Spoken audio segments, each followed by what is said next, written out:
What happens when the man who owns 7 airports' cargo hubs goes undercover and gets yelled at for asking how to properly load a suitcase? Leon Ridgeway hadn't touched a piece of luggage in over 20 years. Not since he was 19, back when his father made him work every summer hauling bags on the tarmac.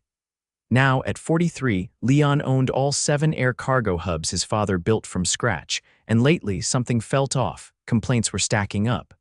Delayed luggage, broken items, bad attitudes. He'd read the reports, but they all sounded filtered, softened, like someone was trying to keep things under wraps. Leon trusted his district manager, but he didn't know the individual location leads well. His father used to say, "You can't fix what you won't look at yourself." So he was going to look. The plan was simple. He'd go undercover as Illy, a new part-time baggage handler, freshly hired at the 3rd largest of the 7 locations Midwest Terminal 3, just outside of Kansas City. That terminal had the highest volume and most complaints.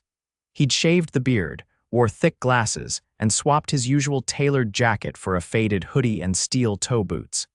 HR had no idea who he was, only the head of corporate security knew, just in case things went south. The location had 80 staff total, with a rotating crew of about 25 per shift. Leon had never met any of them in person. That was the problem. He walked in on a windy Monday morning, 10 minutes early like the manager requested. The small break room buzzed with the sound of vending machines and clinking coffee cups. A lanky man in his mid-30s looked up from a clipboard. "You the new guy?" the man asked, eyes scanning Leon's ID badge. "Illy?" "Yeah, sir," Leon nodded. "No need for sir, I'm Trey." "I'm the shift manager here." He gave a quick handshake. "We're short today, so we'll throw you in with Kyle's crew. Just follow his lead." "Got it." Leon forced a smile. Trey pointed toward the loading dock. "Kyle's the guy in the red hoodie." "Bit rough, but he knows his stuff." Leon walked over to the group. Kyle didn't look up. "This the new one," Kyle grunted, tossing a roll of tape to someone behind him. "You know how to use a dolly." "Yeah, but good, don't ask me a million questions." "We've got 3 flights behind schedule." Leon bit his tongue. He knew the drill. Blend in, observe, don't draw attention. They pushed carts, sorted luggage by flight number, and loaded containers. Leon noticed right away how fast things moved. Too fast. No one checked the fragile tags. Twice, he saw Kyle toss hard-shell suitcases into the bins like they were bags of mulch. One bag hit the metal frame so hard, the corner cracked. Leon flinched. "Hey, Leon started. "That one has a fragile tag." Kyle turned. "You gonna teach me how to do my job now, rookie?" Leon raised his hands. "No, just thought, then shut up and grab the next bin. You want to make it through your first week, don't get in my way." The others didn't say a word. They just kept moving. By lunch, Leon's back ached. He sat beside a woman in her early 40s, dark hair in a tight bun, eating a peanut butter sandwich and scrolling through a dog photo on her cracked phone screen. "You're Ellie, right?" she asked, not looking up. "Yeah, you, Ree Ellis, been here 11 years. Leon nodded. "You like it?" She hesitated. "I like the work, I like doing it right, but they treat us like machines. If you speak up too much, you get your hours cut." Leon leaned in. "Have you ever said something to Kyle?" Ree glanced toward the door before answering. "Once." A woman's bag came through smashed, makeup all over her clothes. "I told him to slow down. Next week my schedule dropped from 35 hours to 20. I've got a daughter. Can't afford to push harder than that." Leon's chest tightened. "That's not right." "Nope," she said, wiping crumbs from her lap. "But it's normal." They went back to work. Near the end of the shift, Kyle was throwing bags again. A small suitcase with fragile glass in bold red letters landed sideways and slid across the floor. Leon stepped forward. "Hey man, that's someone's stuff. You could break." Kyle dropped his dolly. "I told you once, silly, you don't talk to me about how I do my job." Leon stood his ground. "You're breaking people's things, that's not part of the job." Kyle stepped closer. "You want to keep that attitude, you can find yourself a new job. You think they'll care if some new guy quits?" Leon stared at him. Not yet. He couldn't reveal himself yet, but his hands clenched at his sides. Later, while helping reload the final container, Leon whispered, "Does he always act like that?" She nodded. "Every day, and Trey lets it happen. Says Kyle's fast and that's what matters." On his way out, Leon passed a locker where someone had taped a note. "Don't speak up." "It won't matter." Leon walked to his car in silence, wind whipping through the parking lot. His jaw clenched. Tomorrow, he'd be back, and he'd be watching Kyle a lot closer. The second day started colder, wind slicing through the open loading bay as Leon stepped between crates and luggage carts. The fluorescent lights buzzed overhead, and the scent of jet fuel lingered in the air, thicker than yesterday. He moved faster now, muscles already adapting to the rhythm. No greetings this time, just a clipboard slapped into his hand by a supervisor he hadn't met yet. "Put those on line C." "Kyle's already out there," the man said without waiting for a reply. Leon nodded and followed the path through the maze of containers. Kyle was tossing duffel bags into a container at the far end, muttering to himself. Two others were with him, a tall kid with bleached hair and a woman with earbuds jammed deep in her ears, ignoring everything around her. Kyle didn't acknowledge Leon when he arrived. Instead, he pointed at the next cart. "Load that one. Fragile goes on top, but don't waste time stacking it neat." "We're behind again." Leon glanced at the cart. 3 bags were clearly marked Fragile, one with a wooden casing fitted around it. He lifted it carefully, placing it on the top rack of the container. Kyle threw a glove at him. "We're not staging a display window, man." "Pick up the pace." Leon didn't respond. He just kept working. By midday, they were 2 flights behind. The woman with the earbuds, her name tag said Jess, missed a call-out for a live animal transport. Kyle cursed and sent the bleached-haired kid to do it instead. Jess didn't notice. She was still scrolling on her phone during container prep. Leon waited until they were alone beside a cart of ski bags. "Why doesn't anyone say anything?" he asked. Jess shrugged, not looking up. "Say what? About how things run here, about Kyle?" She snorted. "You want to get your schedule trimmed like Reese? Go ahead, complain, I just keep my head down." Leon pressed. "You feel okay just ignoring safety tags, just letting things break?" She finally looked at him. "You think corporate cares? This terminal's been like this for years. We move fast, that's what they want." Leon didn't push further. Her mind wasn't changing. Later, during a break, he caught Ree refilling a water jug from the storage room sink. Her shirt was damp with sweat and her hands were red from the cold. "You good?" he asked. "Nope," she said, cracking her knuckles. "But I'm here." Before Leon could say more, Trey walked in with a clipboard, checking off a list without looking at either of them. "Ree, I need you on gate 4. They're down a loader." She paused. "That's my 3rd area today." "I know, you're fast." "Go." She didn't argue, just walked off, shoulders tight. Leon followed Trey outside. "There a reason we're short again?" he asked, keeping his voice low. Trey raised an eyebrow. "You're new." "Don't worry about scheduling. Just seems like people are burning out." Trey clipped his pen back onto the board. "People burn out when they don't keep up. You want to stay here, don't stir the pot." Leon bit his tongue and walked away. By late afternoon, the sun dipped low, casting long shadows through the open bay doors. A new cart rolled in from the inbound belt, unusual for a time when outbound traffic was at its peak. Inside was a single suitcase, split at the zipper, clothes half spilled and a ceramic vase shattered inside, shards poking through a silk scarf. Leon stared at it. Ree walked by, saw the mess, and stopped. "That's the 3rd one this week," she muttered. "Somebody's going to report it." Leon crouched, picking up a shard. "Has anyone?" Not with Kyle in charge. Last time someone did, he told Trey it was already damaged in transit. Leon stood. "And no one verifies that, not unless the customer files a claim. Even then, it's just paperwork." "Nothing changes." Leon helped her rebag the items and set them in the damaged goods bin. Ree didn't speak again, and neither did he. That evening, the team was prepping the final container for a red-eye to Seattle. Kyle was already irritated, shouting across the floor about missing tags. "Where's the damn barcode for this bin?" he barked. "Who scanned it?" No one answered. He turned on the nearest person. "Ree, you were at gate 4, you scan this." "I don't handle barcode scans," she said calmly. "You know that." Kyle stepped in close. "You calling me a liar?" Leon stepped between them. "She didn't scan it. I was next to her the whole time at gate 4. Kyle's eyes narrowed. "Don't stick your nose where it doesn't belong, Illy." "I'm not," Leon said. "I'm telling the truth." Kyle stared at him for a long second. Then, without warning, he shoved the cart hard, sending it crashing into the wall. The container jolted and 2 suitcases tumbled out. Everyone went silent. Jess pulled out her earbuds. The bleached-haired kid stopped what he was doing. Trey walked in from the side entrance, drawn by the noise.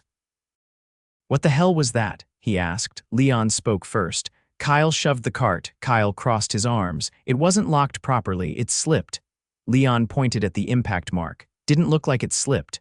Trey looked at the others. No one said a word, then Ree stepped forward. He shoved it. "I saw it too." Trey hesitated. "Kyle, step into the office." Kyle didn't move. "This is ridiculous." Now, Leon watched as Kyle stormed off, muttering under his breath. The air remained tense. Jess looked around. "So, what now?" Trey didn't answer.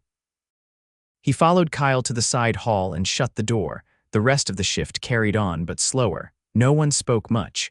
Even Jess worked with more focus, earbuds tucked into her pocket now. When the final bin rolled out, Trey returned and pulled Leon aside. "You're not a lead. You don't speak for other employees." Leon met his eyes. "When someone crosses a line like that, I'm not staying quiet." Trey didn't reply. He just walked off. Ree found Leon near the lockers. "You didn't have to back me up." "I did." She nodded once.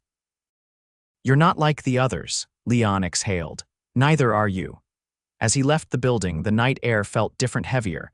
He pulled out his phone and called the one person who knew who he really was. "Security," the voice said. "It's me. I want access to all performance and disciplinary records for Midwest Terminal 3. Tonight." The voice on the other end paused. "Understood." Leon clicked off, got in his car, and sat in silence for a minute. Tomorrow, he wasn't just coming back to observe. He was coming back to clean house. At 6:40 the next morning, Leon stood in the back lot, watching a semi unload crates of cargo equipment. No one else from the floor crew had clocked in yet. The cold was sharp but steady, and the silence gave him space to think. He had spent half the night reading reports, incident logs, employee files, terminal audits. What he found confirmed what he had already seen. Kyle had 5 written warnings in the past 2 years, all filed under minor safety violations or conduct concerns. Each one was closed with a vague note from Trey, resolved internally. The most recent was only 3 weeks old, involving a mishandled passenger wheelchair container that arrived with damage. There had been no follow-up. Ree had a spotless record. She hadn't taken a sick day in over a year, and her evaluation mentioned strong attention to detail and reliable under pressure. Still, her weekly hours had fluctuated wildly since early spring. No reason listed. Leon had seen enough. By 7:15, the shift crew started trickling in. Ree arrived quietly, nodding once at Leon across the loading bay. Jess showed up late again and glanced around before slipping in through the side. Kyle was nowhere in sight. At 7:30, still no Kyle. Trey came out of the office, looking irritated. He scanned the floor, locked eyes with Leon, then turned to the group. "All right, we're short again. Illy, your lead on container line B until further notice. Make sure those bins are prepped by 8. Leon kept his expression steady. "Understood." Trey didn't wait for a response. He turned and walked back into the office. Ree raised an eyebrow. "You just got promoted." "No," Leon said. "Just filling a gap." He stepped into the role without hesitation. He assigned the newer guy, Brendan, the one with bleached hair, to tag and weigh bins.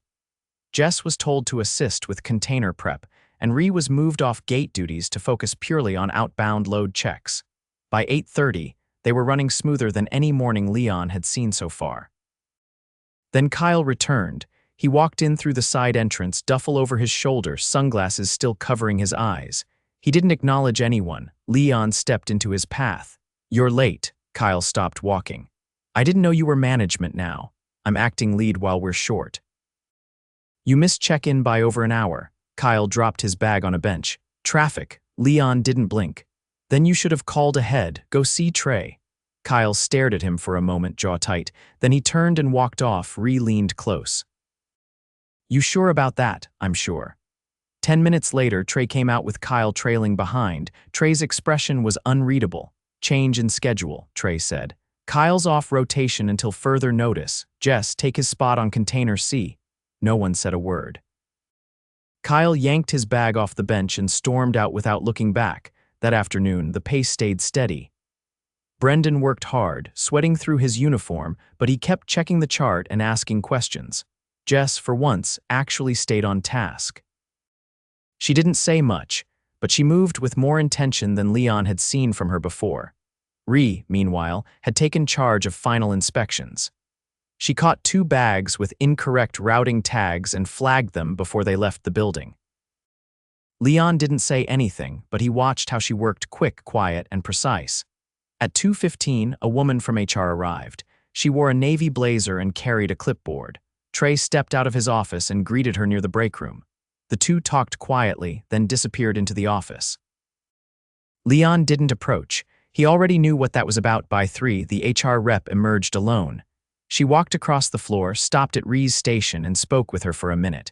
Ree nodded once, then followed her off the floor. Jess leaned close to Leon. "That mean what I think it means?" "She's not in trouble," Leon said. "Trust me." Jess didn't respond. She went back to work. At the end of the shift, Trey called a meeting at the far end of the bay. It was unusual. He rarely addressed the whole team. Everyone gathered around a stack of empty pallets. Trey cleared his throat. "We've had some changes this week. Some of you have been asked to step up. I want to make one thing clear. Performance will be reevaluated across the board. That includes safety compliance, handling procedures, and scheduling balance." He looked at Brendan. "You've shown initiative. That's noticed." Then at Jess. "We expect consistency, not just showing up ready." Jess nodded once. No smart remarks. Trey didn't mention Kyle. After the meeting, Leon stayed behind to finish logging container weights. Ree returned from the office just before clock out. She looked tired but calm. "How'd it go?" he asked. "They asked for a full statement," she said. "I told them everything." They said it wasn't the first time someone had raised concerns, just the first time with evidence. Leon closed the clipboard. "You did the right thing." "I didn't do it for thanks," she said. "I just got tired of waiting for someone else to care." He met her eyes. "You shouldn't have had to wait." She studied him for a moment. "You're not just some new guy, are you?" Leon didn't answer. She gave a faint nod. "Didn't think so." The next morning, Leon arrived early again, but this time he didn't put on the hoodie or the steel toe boots. He wore a blazer. When the crew arrived, Trey was already waiting with a clipboard, but now he stood off to the side as Leon stepped forward. Ree froze halfway through the door. Jess let out a short breath. Brendan's jaw dropped. Leon raised a hand. "My name is Leon Ridgeway. I'm the owner of this company. For the past 3 days, I've been working alongside you under a different name to see firsthand how this terminal operates." No one moved. "I saw a lot over those days. I saw corners being cut. I saw good people being ignored. And I saw some stepping up when no one asked them to." He turned to Ree. "You've been overlooked for too long. Starting next week, you'll be the new floor supervisor. Full-time, benefits and salary adjusted accordingly." Ree blinked. "You're serious?" "Yes," he said. He looked at Brendan. "You've got potential. You're being enrolled in our logistics training program. We'll cover the tuition." Brendan's face lit up, stunned. As for Jess, Leon stepped toward her. "You've coasted," he said, "but I saw you adjust when it mattered. If you want to stay, your performance needs to reflect that every shift. No more earbuds, no more hiding." She nodded quietly. "Understood." Then Leon turned to Trey. "You allowed a toxic lead to run unchecked. You ignored warnings. You retaliated against an employee by cutting hours after she raised valid concerns." Trey opened his mouth, but Leon cut him off. "You're being relieved of your position. HR will walk you through the exit process, effective immediately." Trey looked stunned. "You can't." "I can. And I just did." Security met Trey at the office door. He didn't resist. Leon turned back to the crew. "This terminal is getting a full audit. Staffing, training, scheduling, all of it. I'll be back every month unannounced. You'll have a direct line to corporate. No more filters." He paused. "This isn't about punishment. It's about accountability and dignity." He stepped back. "You've all got the rest of the day off. Full pay. Start fresh tomorrow."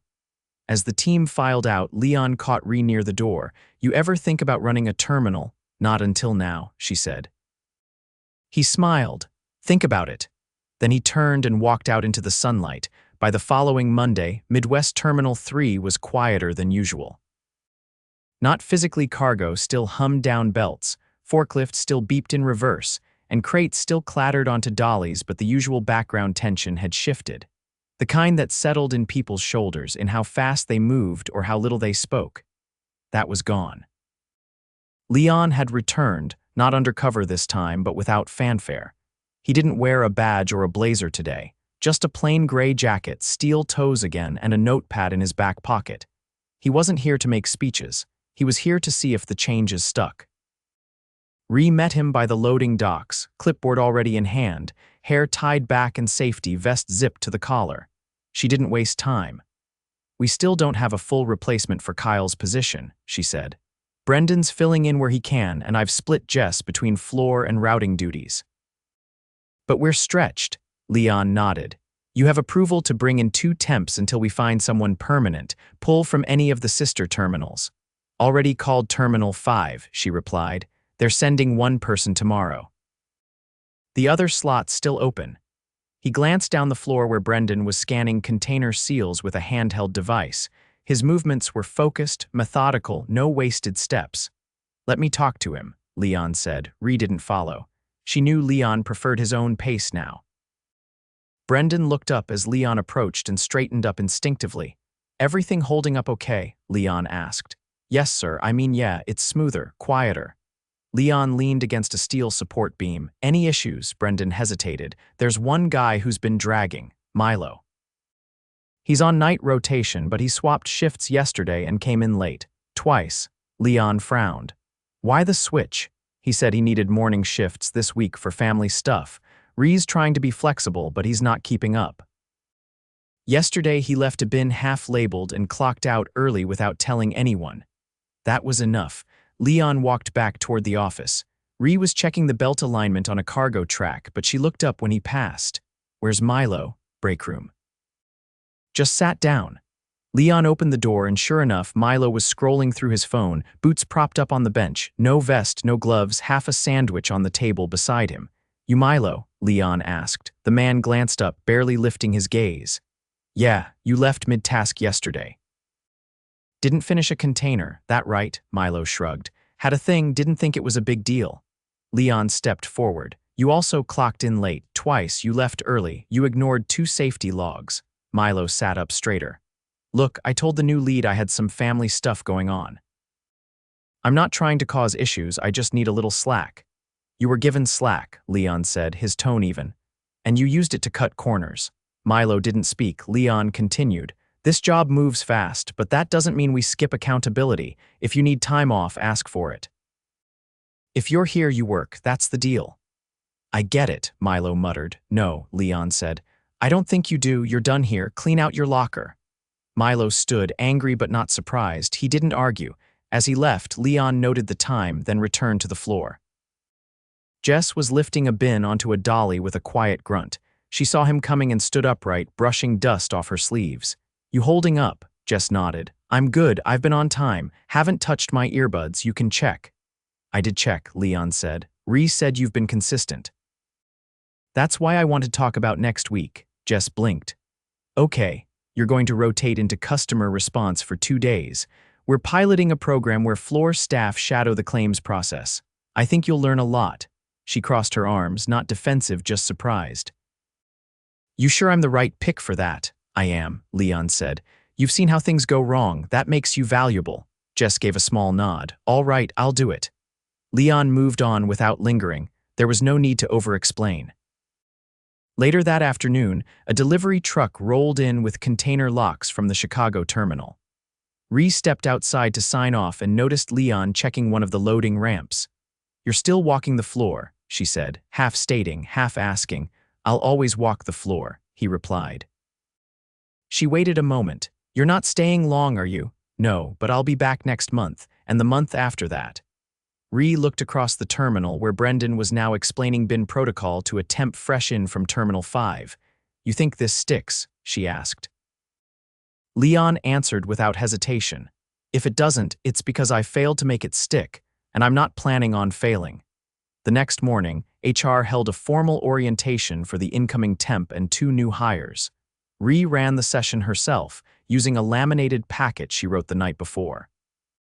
It included a checklist of proper container handling, a contact list with direct access to her, and a one-line mission statement at the top. Every bag is someone's story. Treat it right. By Friday, the team had cleared their weekly targets without a single flagged incident. Fragile tags were properly placed. Bins were weighed and sealed, no injuries, no complaints. The floor was still busy, still loud, but the noise had changed. It was purposeful now, not frantic. Jess managed her customer service rotation without issue. She sat in on 3 claims calls and helped reconcile a delayed bag that had gone missing during a storm reroute. She didn't speak much during the sessions, but afterward, she asked to stay and help file the paperwork. Brendan finished the week with a perfect scanning record. Readjusted his schedule slightly to give him 2 mornings shadowing procurement. He didn't ask why. He showed up early both days. Leon returned quietly that Friday afternoon. He didn't tour the floor. He went straight to the back office and met with the regional logistics lead. They reviewed the terminal's new metrics. Everything was on track. As he left, he passed by a corkboard near the exit, the same one that had once held a note warning employees not to speak up. That note was gone. In its place was a new sign hand-written in blue marker. If you see something wrong, say something. Someone will listen. Leon stared at it for a second, then walked out into the late afternoon. He didn't say a word. He didn't need to.